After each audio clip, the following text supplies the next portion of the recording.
मेरी बहनें, माताएं, बच्चों, मुद्दा तो यह है कि आंदोलन दिल्ली से स्थगित हुआ, लेकिन हरियाणा वालों ने तो 10 दिन बाद में फिर जोड़ दिया था। शुरू हो गए थे ये तो हरियाणा वाले तो। हमको भी लोग कहते रहे कि आंदोलन तो समाप्त हो गया, मगर भाई आंदोलन देश का समाप्त हुआ, हरियाणा वालों का नहीं हुआ। केड़े आदमी है हरियाणा के, बहुत टाइट आदमी है हरियाणा के। हमको पता है कि 13 महीने जो दिल्ली का आंदोलन चला वो कैसे चलवाया है। बहुत शांति से आंदोलन करना दिल्ली के आंदोलन से सीखा है सबने। नहीं तो हरियाणा तो ये कहता था हम तो 5-6 दिन में निपटा देते हैं सारे केस को, आपने 1.5 साल रखा हमको। और आज उसका नतीजा है कि यहाँ पे 36 दिन आंदोलन को हो गए, किसी की एक पत्ती नहीं तोड़ी। आप पेड़ पौधे सब कुछ यहाँ पे देख सकते हो, किसी का कोई नुकसान नहीं है। अपनी बात को लेकर यहाँ पे ये किसान बैठा। मुआवजे की क्यों बात नहीं करेंगे इनसे? यहाँ पे LIU इंटेलिजेंट सब चीज होगी। यहाँ पे आप यहाँ की कमेटी है, सरकार एक बार इनसे बैठ के बातचीत तो करे, क्योंकि जो फसलों का नुकसान होता है ना उसमें फायदा कंपनी को होता है। ये पूरी पॉलिसी है भारत सरकार से। जब कोरोना आया उससे पहले ये बातचीत हुई थी कि जो भी बीमा कंपनी होगी उनका ऑफिस जिला हेडक्वार्टर पे होगा। सबको पता होगा कि कौन सी कंपनी का बीमा मेरे क्षेत्र में, कटरा मेरे क्षेत्र में कौन सी कंपनी काम कर रही, उसकी जो मॉनिटरिंग होगी वो जिला प्रशासन का एक अधिकारी के अंडर में वे काम करेंगे। लेकिन हो क्या रहा? हो ये रहा कि कौन सी कंपनी का बीमा है किसी को पता ही नहीं, उसका ऑफिस कहाँ है वो पता नहीं। तो ये किसान जाएगा कहाँ?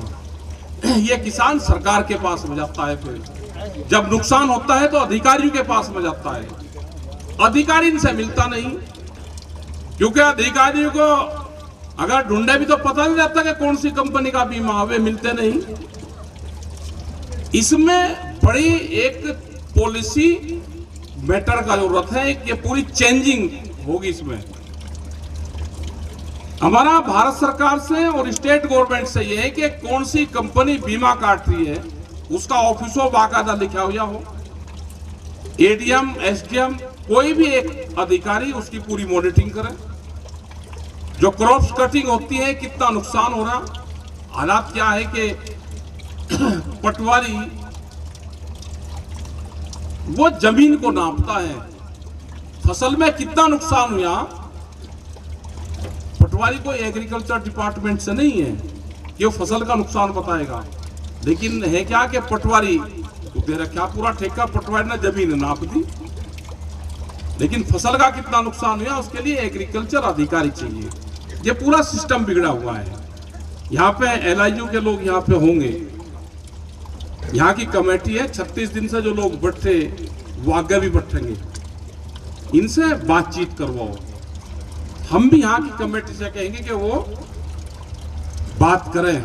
और बात ये नहीं कि आप DC से बात करवा दो, DM से, आप चंडीगढ़ बात करवाओ इनकी बैठा के। इनकी बात सुनो। 17 गांव ले रहे और को दे दिया, 17 गांव छोड़ दिए, ऐसा क्यों?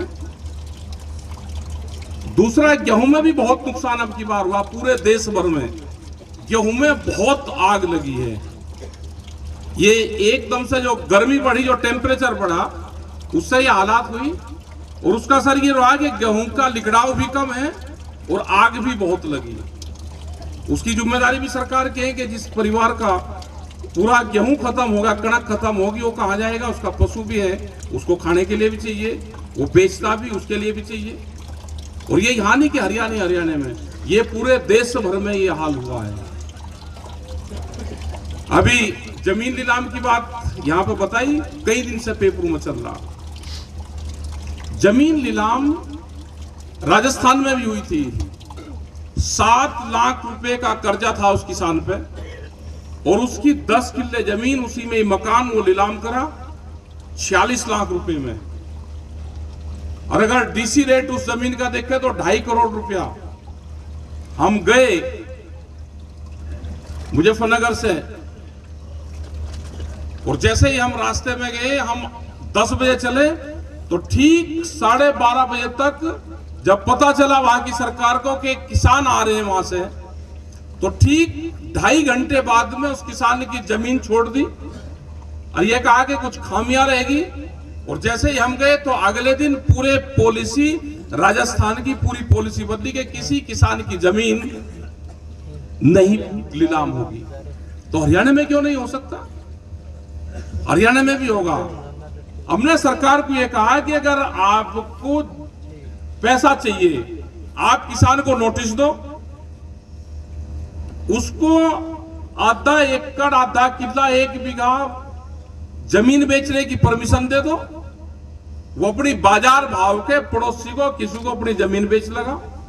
वो नहीं फेर भी देता, आप सर्किल रेट के, डीसी रेट के हिसाब से उसकी डिमार्केशन करके, जहां तक आपका सर्किल रेट बैठता हो। जैसे राजस्थान के किसान की जो डिमार्केशन होती तो 1300 मीटर जगह में ही उसकी नीलामी हो सकती थी, ऐसे इस किसान की है। आप डीसी रेट से ज्यादा का नीलाम करने का कोई कानून देश में नहीं है। अगर उस पर 11 लाख का कर्जा है तो 11 लाख के कर्जे की जहां तक भी डीसी रेट से जितने मीटर जगह बैठती हो, आप उसको अखबार में दो कि इतनी जगह है, उस पर आप बोली लगाओ, आप उसको बेचने के हकदार हो और किसान की जमीन बिक नहीं सकती, ये कानून कहता है। लेकिन हालात क्या है कि जितनी बंधक जमीन है आप सब बेच के अपना चले जाओगे, उस किसान को बर्बाद करोगे। अपना बैंक का मतलब है 11 लाख रुपए से आपने नीलामी में सस्ते में जमीन बेच दी और बैंक में जमा करवा दिया, तो ये तो देश में होगा नहीं कहीं पे भी। एक मसला आपके बिल्कुल नजदीक करनाल जिले से लगता हुआ शामली जिला है। यमुना के उस पार चंदन बंजारा था, वहां पे उसकी जमीन 93 में नीलाम हुई और हमने उस जमीन पे आज तक कब्जा नहीं दिया। उस पर बोर्ड लगवा रखा पूरा। 4.5 किले जमीन 23 लाख रुपए में नीलाम करी। उसका कर्जा था 23 लाख का, 23,000 रुपए का, 23 लाख का नहीं, 23,000, और 90,000 रुपए में पूरी जमीन नीलाम कर दी। उसने ना आज तक पैसा निकाला, ना उस जमीन पे कब्जा दिया। तो यहीं पे भी ऐसा करना पड़ेगा, उस जमीन पे अपना बोर्ड लगाओ, ये जमीन इसकी है, और कोई जमीन पे आएगा, हल जोतने आएगा, उसके साथ में कोई हादसा होगा, ये जिम्मेदारी यहाँ की सरकार की, प्रशासन की और उस परिवार की होगी। हमारी कोई जिम्मेदारी नहीं है। तो कोई नहीं आएगा उस पर। कैसे हिम्मत हो जाएगी कि जमीन पर कब्जा ले लगा? प्रशासन से इस संबंध में बातचीत करो। इस मुद्दे पे जमीन नीलामी कैंसिल होगी। उस किसान पे क्यों कर्जा हो गया, इस पे भी हमको जाना पड़ेगा। कर्जा तो सरकारों की गलत पॉलिसी से हो रहा कि एमएसपी मिलता नहीं, आधे रेट में फसलों को बेचना पड़ता है, कर्जा लेके ही किसान काम चलाता है अपना। अभी भी बहुत हल्ला मिच रहा कि जी एमएसपी से ज्यादा पे बिक रहा। 15 दिन पहले एमएसपी से ज्यादा से गेहूं बिकता था, आज मध्य प्रदेश में 1800 रुपया क्विंटल बिक रहा, बिहार में 1700-1800 रुपया है। मध्य प्रदेश में हम 3 दिन पहले थे, चना 700 रुपया सस्ता है 4200 से, और 4600 रुपया क्विंटल है। भाव है 5,200 रुपया। तो पूरी फसलें सस्ते में जा रही हैं। गेहूं का था कि आपका गेहूं का रेट ठीक रहेगा, लेकिन कुछ तो रिकॉर्ड में कम हुआ और भाव उस हिसाब से मिला नहीं। वो वीडियो दिखाते हैं कि ये तो सब अडानी के उसमें जा रहे हैं। भाई आप गला घोट के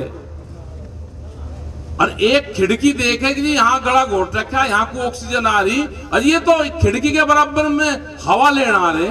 मतलब मरता हुआ आदमी अगर ऑक्सीजन मिल जाए, दूसरी जगह आप मंडी बंद करोगे, सेल्यूलोज को खोलोगे, तो किसान की तो मजबूरी है कि वहां पर चला जाएगा।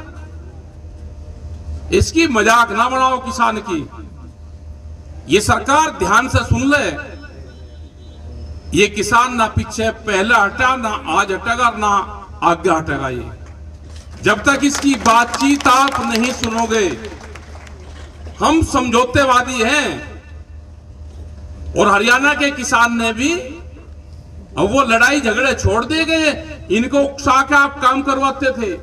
आज बिल्कुल शांतिपूर्ण तरीके से सब लोग बैठे। आप तो उकसाते थे ना इनको के ये झगड़ा कर दे, फिर कहो जी हरियाणा का किसान है जी, देखो झगड़ा करता है जी, हम कुछ नहीं करते जी। ये यही दिल्ली के आंदोलन में करा, यही कोई आंदोलन आपके यहां पहले हुआ उसमें करा।